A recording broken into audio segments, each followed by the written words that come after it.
Benvingudes i benvinguts a la presentació del blog Desenvolupament de l'alumnat i més concretament a l'apartat Educació emocional.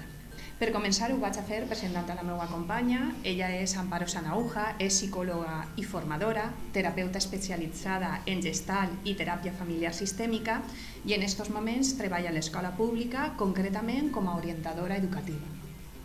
Gràcies, Pilar. Bones a totes i a tots. Jo vaig a presentar la meva companya, Pilar Ortega. Pilar és psicòloga i formadora, postgrau en pedagogia teatral i actualment col·labora amb la Universitat de València amb el màster de teatre aplicat.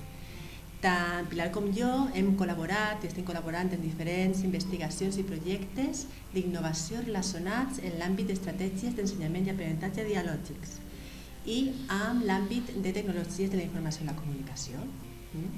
Aleshores, anem a començar, anem a parlar de la visió general. Així que, quina proposta anem a fer?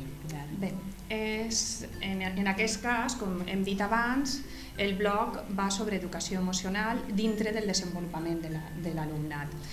Com sabeu, l'educació emocional és un tema ampli i de gran actualitat i al respecte del qual s'està escrivint molta literatura científica. La proposta que anem a realitzar és en concret està centrada en l'educació en el sentiment de l'amistat. I per què creus que hem realitzat aquesta? Per què hem escollit això? Un dels motius que ens porta a centrar-nos en el sentiment de l'amistat, la qual vol dir que és una amistat centrada en una relació dialògica igualitària, i això per a emmarcar un poc a què ens referim, un dels motius que se basen en les últimes investigacions relacionades amb la neuroeducació, que estan demostrant la importància que té l'emoció en la memòria i per això en els aprenentatges tant acadèmics com relacionals. En aquest blog ens anem a centrar en els sentiments i no tant en les emocions, per una qüestió d'impacte i de transferència que tenen aquests aprenentatges en altres situacions. Les emocions són efímeres i els sentiments perduren en el temps. Per això, tenim una major possibilitat de treballar-los i de veure el seu impacte. Una vegada que ens fomentem uns determinats sentiments, com per exemple l'amistat, unides a ells s'associen unes emocions relacionades amb la salut i l'empoderament. I com treballem els sentiments? Bé, aquesta és una molt bona pregunta. El treball dels sentiments va estar centrat en com el funcionament i l'estructura del centre escolar va potenciar i afavorir els sentiments de l'amistat. És una proposta de funcionament organitzacional. D'aquesta manera aconseguim que el centre escolar tingui un major impacte i coherència, així com consistència i estabilitat. Com sabem, l'educació emocional és fonamental per a la millora de la convivència escolar. Quan fomentem les amistats dialògiques i igualitàries, aconseguim escoles lliures de violència.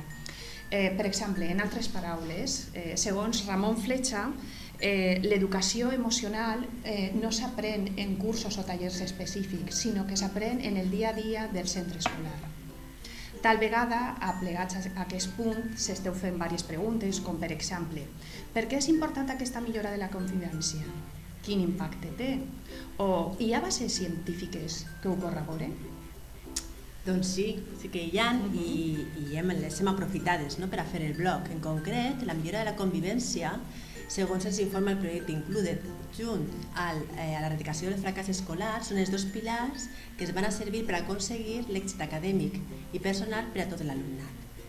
A banda del projecte Included, hi ha altres bases científiques, com llibres com L'amistat deseada, que parla de l'amistat de Ramon Fletxa i Jesús Gómez, o el llibre L'amor a la societat de risc, de Jesús Gómez, que parla de la socialització preventiva, que ja es contem en el blog, i altres autors com Mercer, Mead, Brunner, la guia de Yale, entre altres.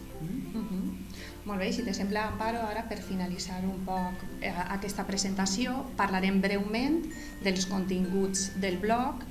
Concretament, dins d'educació emocional hem desenvolupat 3 punts, que són educació en els sentiments de l'amistat, metodologies per potenciar els sentiments de l'amistat, avaluació de les emocions i sentiments. I per acabar, estàvem pensant en una frase de Rita Levi, científica. La passió de la seva vida va ser la neurologia i fins i tot ella va arribar a guanyar un Premi Nobel de Fisiologia. Ella diu, tu i jo som bons, però junts som meravellosos. Moltes gràcies per la vostra atenció i esperem que gaudiu del blog.